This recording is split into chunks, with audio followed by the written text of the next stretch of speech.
Today I'm reading chapter 6 of The Candy Corn Contest by Patricia Riley Giff.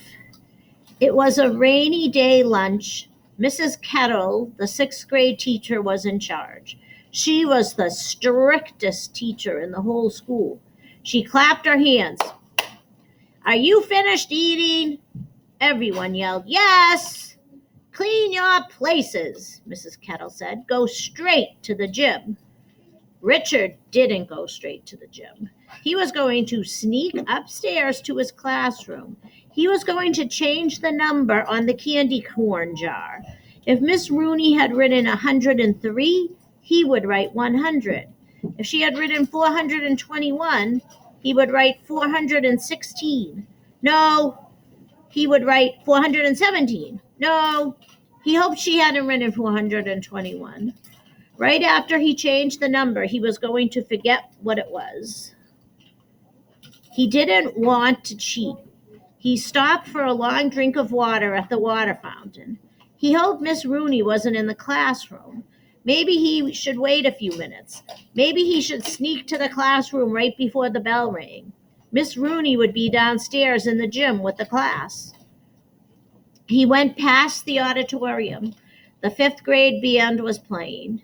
He opened the door a little bit. Pum, pum, pum. The drummer was banging as hard as he could. Richard could feel the pounding in his head. He opened the door a little wider. He pounded a make-believe drum on it. Then he spotted his sister Holly. Her lips were squeezed over her fife. Nobody could hear her, though. All you could hear was pum, pum, pum. She frowned at him. She shook one finger over the fife. She stopped squeezing her mouth together. She opened her mouth wide. She whispered something. Richard leaned forward. "Get lost," she mouthed again. Richard closed the door of the auditorium. Someone tapped him on the shoulder. It was Timothy Barbero. He had a book in his hand, a big, fat book. "Hi, Richard," Timothy said. "Getting ready for your Thanksgiving sleepover?" Richard nodded. Noah Green came from around the corner. "Hey, you guys," he said. "What about Matthew?" Timothy asked. "Is he coming to your party?" "Yeah," Noah said. "I was going to ask you that, too." Richard looked back toward the auditorium. The band had stopped playing. Everything was still. "Matthew?" Richard said. "Who is going to sleep near Matthew?" "I'm not," Timothy said. "No," Richard said. "You're sleeping near me. We're going to have a great time." "I'm not sleeping near Matthew," Noah said. Richard leaned forward. "It's my sleepover. I'm the one who says where everyone is going to sleep." "Then I'm not coming," Noah said. Mrs. Avery, the music teacher, came out to the hall. "Aren't you supposed to be in the gym?" she asked. "We're going right now," Richard said. They turned and started for the stairs.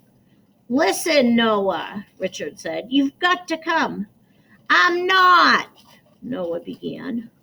"All right," Richard said. "Maybe Alex will sleep near Matthew." "Are you crazy?" Timothy said. "Nobody is going to sleep near Matthew." Noah started to laugh. "Nobody but the beast." Richard kicked at the stairs. "Not me. I'm going to tell him to sleep behind the TV set." "Good idea," Noah said. "Nobody will get wet that way," Timothy said. Richard followed them into the gym. How was he going to tell Matthew he had to sleep behind the TV? The bell rang. Suddenly he remembered the candy corn jar. It was too late to change the number. He'd do it tomorrow. He hoped nobody would win before then. See you tomorrow for the next chapter.